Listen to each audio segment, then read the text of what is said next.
my lovely people. Chapter 4 of I Learned by Watching You is finally here. We can finally lay this piece of shit to rest. I can now, from this, I can start something new. Bury this into the ground. Enjoy, my peeps. It was a sunny day on the playground at Stormont Elementary. I had fully recovered from the injury I had received by Aldrich's drunken hand. Everyone noticed my scar, thus I instantly became the center of attention. Everyone was at school glad I was okay. That is, all except for one. Hey, adoptee, what's with the scar? The mirror shatter when you looked into it? Okay, that's all part of one paragraph for some reason. I glared at her a bit, wanting to do with her in this second. If you should know, Dominique, my dad did it. Dominique chuckled at this. Wow, your real parents don't want you, and your fake parents hate you enough to hit you. Isn't that wonderful? You have a cruddy social life and an equally cruddy family life. No wonder you hang out with the baby and the freak.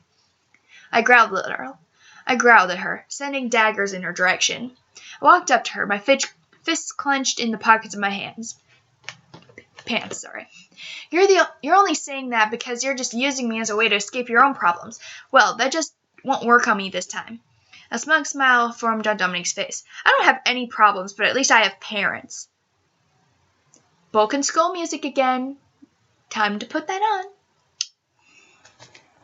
I felt my fists clench harder. I was willing to give her the benefit of the doubt that she was a troubled kid, but that line was drawing thin really fast. Really now, using blood parents as a crutch against me. Now that I think about it, it seems highly plausible coming from the likes of you. Dominique looked up as if deep in thought. Maybe your real mother is a dirty whore working on the street. One of her customers must have gotten her pregnant. That's why she didn't want you. You made her lose her job. What kind of second graders talk like that? Why did I make those little kids swear? What's the point of that?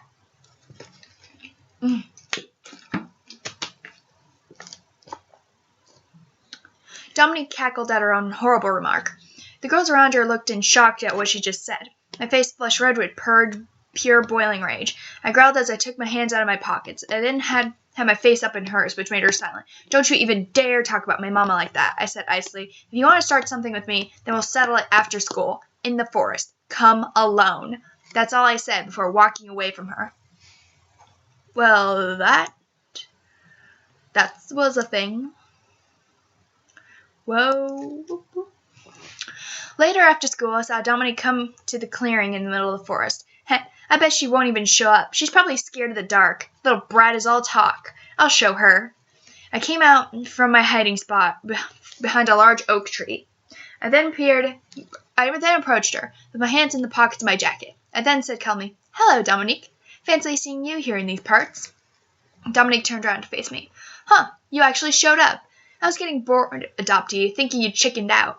I thought you'd rather been better for you to stay at home, because now I'm going to rearrange your face.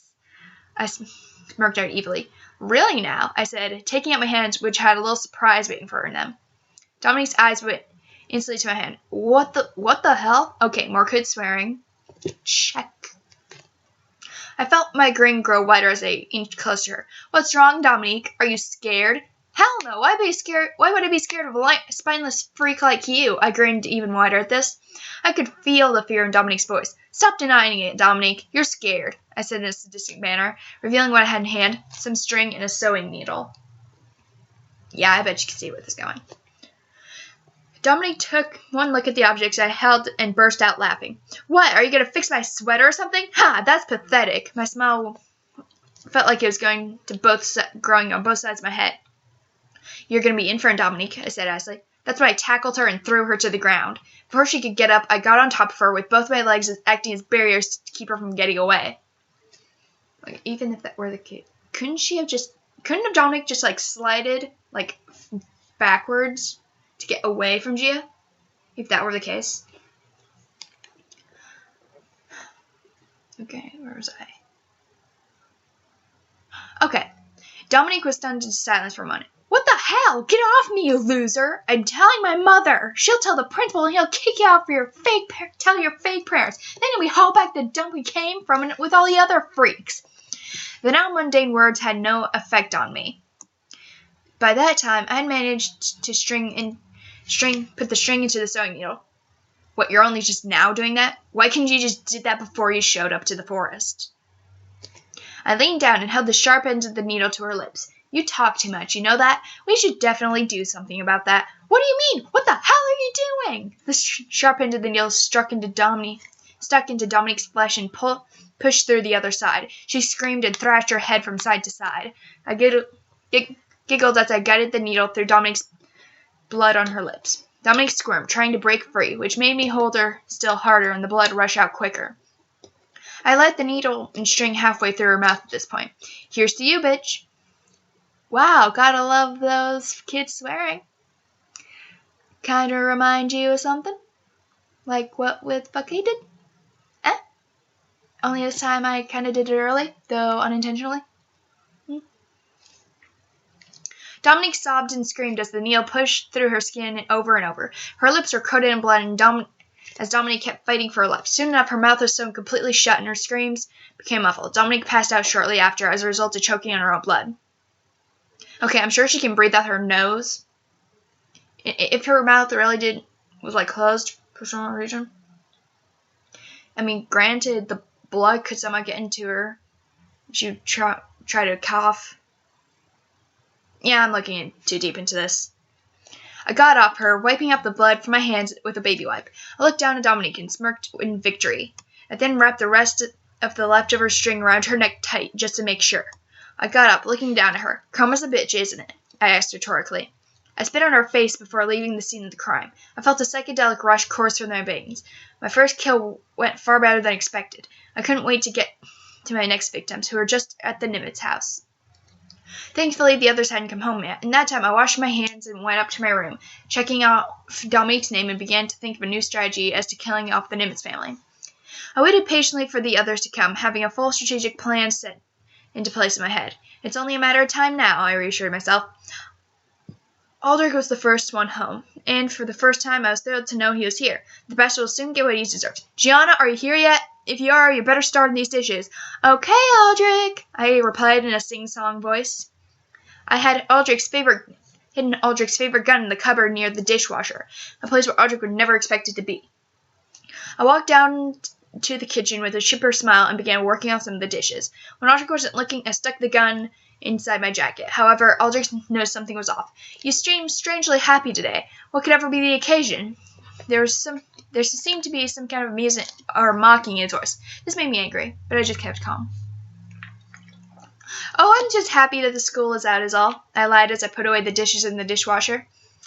The only reply he gave was a subtle, He grabbed the mail that was from the table and idly thumbed through it. He didn't hear the cupboard door open, nor did he see the pistol in my hand. I walked to him slowly with the same maniacal grin on my face. I aimed the pistol straight at his head. Looks like today will be your last, Aldrich. Before he could turn his head, a single shot ran through the silence of the house. Blood burst onto the floor and through some of the wall as Aldrich slumped to the floor with a heavy, solid thud. I giggled to myself at the thought of a heavy potato sack falling down across my mind, which is exactly what Aldrich is like now. I smiled and put away the gun back in my jacket. Remember, Gunter Walter, I'll be coming back home from getting groceries by now. I grabbed a large frying pan and waited inside the kitchen, hiding in the other side of the rushes, beginning to feel my every action, and not once did I ever deny the sweet feeling. How is a 6-year-old able to fire a fucking gun? That makes absolutely no sense. Okay, I'm willing to buy Dominique choking on her own blood, but I am not willing to buy a 6-year-old firing a gun. Okay, even if she were to fire a gun, she would suffer from major fucking whiplash afterwards. Then in her hands, not to mention her hands would be fucking soup by the time she got done with that first shot. And while I'm at it, I highly doubt Aldrich would fall to the ground like that. I'm pretty sure Aldrich would have a slump at best, but he'd not fall to the ground. What? Fridge logic. Way to fucking go. A short while later, the door opened. Waldo, I don't understand why you buy so much unhealthy food, Irma said, walking into the house. I only buy the good stuff, Waldo responded with a chuckle. Gunter sighed, and from my place behind the corner, I could hear the hard bass blasting from his headphones. Gunter, turn that down. You'll go deaf, Irma shouted at him. I quickly sneaked up behind him and bashed him with the frying pan behind the head, causing him to go unconscious and fall to the ground, making Irma scream. I smiled, looking at Waldo and Irma. Hello, you two. How did the shopping go? Gianna, what are you doing? Irma asked in horror. I swung the pan at Irma, making contact with the side of her head.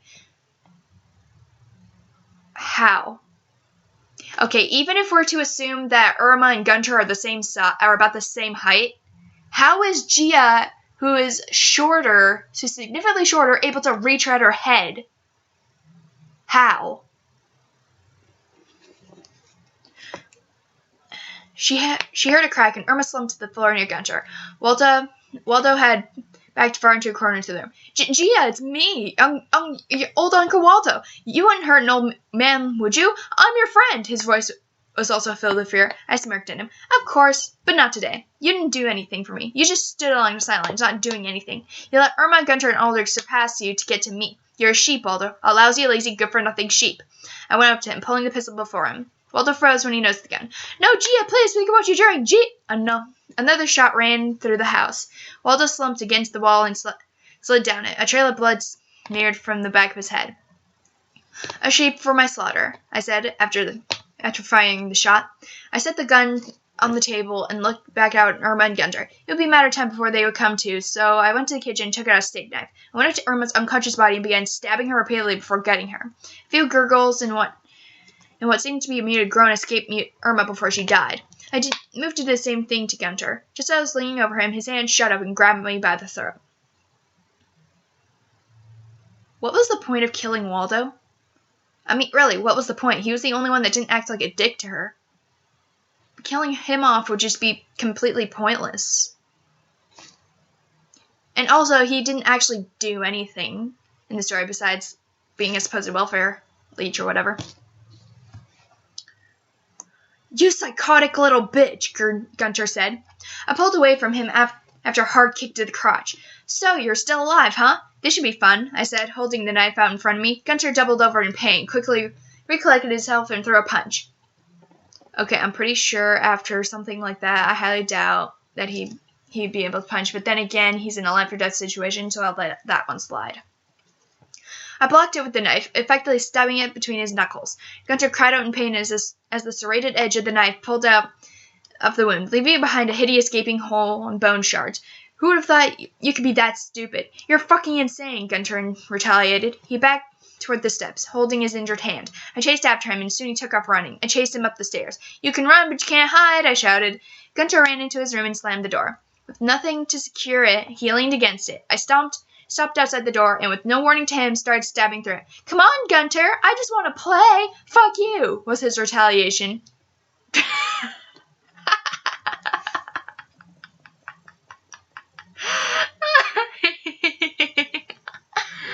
Oh, God, that's funny. Something that should be absolutely terrifying is actually quite hilarious when you think about it. I stabbed through the door again, effectively slicing Gunter's shoulder. With that, Gunter leapt forward. I burst into the room and headed for the closet.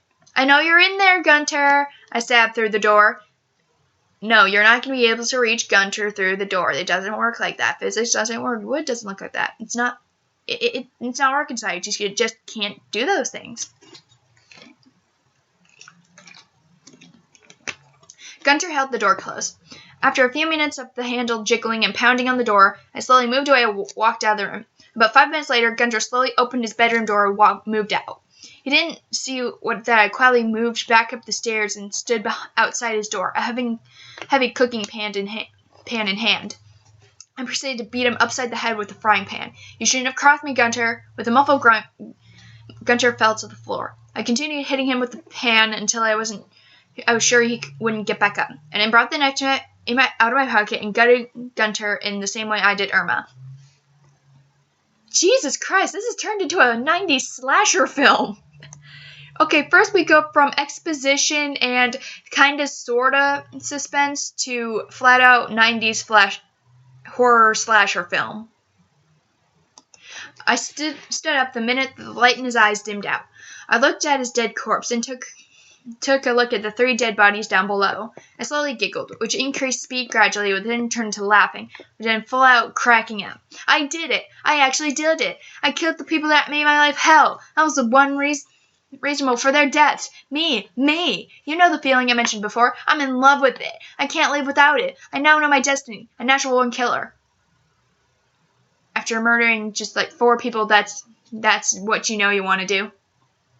You know, most kids, when asked what they want to do when they grow up, is like, hey, Jimmy, what do you want to be? Oh, I want to be a doctor. Susie, what do you want to be? I want to be a teacher. Little Tommy, oh, I want to be a fireman. What do you want, Gia? To be a murderer. Yeah, see? How can you decide your fate at that young age? And why would you have gone to become a psychopath? I looked over at the clock. It read 4:55 p.m. I decided that I would take a shower, put some fresh new clothes, and packed my things in my suitcase, took some of the food from the kitchen, stole all the money in the house, and walked out the door with a letter to Jeff and Lou. I walked to the house and rang the doorbell. Well, Jeff moves around heavily. Oh, hello, Gia. Have you come to spend time with Jeff and Lou? I'm sure they're thrilled to know you're here. Oh, boys. She seemed oblivious to the suitcase and the note I held in her hand. Guess some people were just constantly high on their own fumes. Okay, assuming that this house is like in some neighborhood, and assuming there were other houses around, you would think that at least one other person would have heard those shots coming from the house. And you would have thought that someone would have heard someone screaming. You would have also thought that someone would have heard another little girl screaming in the forest. How does she not suspect anything when Gia comes by? And for that matter, how does she not get freaked out and be like, oh, where are your parents? There's some crazed murderer with a gun. You should get inside immediately. But no, she's just all happy and optimistic. Actually, miss, I have to leave, I confessed, upset about leaving my 2 best friends. I was wondering if I could see Jeff and Lou one last time before I leave. Oh, you poor dear, of course you can. I'll call them down immediately. Jeff, Lou, Gianna's here. She wants to talk with you too. She disappeared into the house as first Jeff, then Lou bounded down the stairs. Hey, Gia, what? Jeff noticed the suitcase just before Lou got to the door. He stared at it, confused. Are you going on vacation or something? I shook my head and looked up too. No, Jeff. I have to leave for reasons I'm not allowed to tell you. I'm really sorry. I wish I could stay here, but I can't. Instinctively, I hugged Jeff and wrapped my arms around him. Jeff was both puzzled and shocked by what I said. But why? Why can't you stay with us? Why can't you tell us you're leaving? Yeah, why? Lou asked. I'm not supposed to tell you. Irma and Aldrich told me not to tell anyone, I said, almost about to cry as I was about to leave my 2 only friends. Those tears were for them only. I'm really sorry, but I can't tell you. I let go of Jess and looked up to him. I gave him the letter I made for him and Lou. To remember me by, I explained, giving a photo of me to Jeff. But who knows, we might see each other again. I looked back over the house, knowing it would be a matter of time before the police showed up.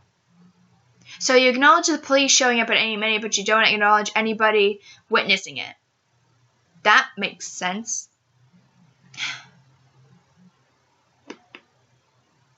I looked back again at Jeff and Lou, my 2 only companions. Take another shot if this were to be made into a drinking game, I want you to take a shot every time my 2 best friends is said, or something similar along those lines. The only 2 that treated me with any kindness. I'll try not to forget you 2. You're my best friends. I leaned over and pecked Jeff on the cheek before saying one final goodbye and heading off to start my new life as a killer. Aww. Psycho's in the making. No. That's when my life of crime began. From that day on, I was a murderer. There was no turning back, especially when it became part of me now. A part of myself, my identity, and my destiny. I killed people left or right, day and night, 24/7. Okay, I'm pretty sure 20 and 4 should be 2 separate words. It became a daily routine for me, and I couldn't have felt any better. I learned how to kill more efficiently, get the supplies I need for survival, and have to learn to live on my own. Excuse me. It's been a few years now, and the killings keep escalating. Escalating. I spelled it as escalating. It's supposed to be escalating. You dumbass. Who knows? Maybe I'll show up in your state, possibly your country, or even county, or town. Whatever the case, just be ready. I'll be there for you. My name is Gia, and I've done horrible things, and I have absolutely no regrets. P.S. Ariana Horenzo, if you are reading this, I'm sure searching for you. You taught me well, Mother, even if you haven't realized it. I want to repay you somehow. I want us to be together again, to be a family. We can both be reunited again. I just know it. People wonder how I knew how to kill off my victims. Well, it's all quite simple, Mother. I learned by watching you. Plot twist? How? When was that established? When was it established that Ariana was a psycho too? When was that ever established? Like, that twist just came right the fuck out of nowhere. I mean, granted, it explains the title, but first, the title as it is, it doesn't actually go into the whole mother-daughter relation. You would think that with that kind of a title, it would have that. But no, it's completely misleading, and we have bullshit about Gia with her adoptive family and bullshit about her and Dominique and Jeff and Lou. Which basically makes no sense. If there was more coverage with Ariana and Gia, maybe I wouldn't have such a problem with it, but as it is, it's not that good. And especially since it's named after a anti-drug PSA back in the good old days. And that was actually the inspiration for the title. I'm not even fucking joking. That PSA was the inspiration for the title of this creepypasta. I have nothing else to say. This should be proof enough that I was once a terrible writer. I couldn't write horror or suspense for shit back then. Thankfully, I've learned from my past mistakes. Now, let's bury this sucker 6 feet into the ground and start anew. I am the Mage of Breath, signing out.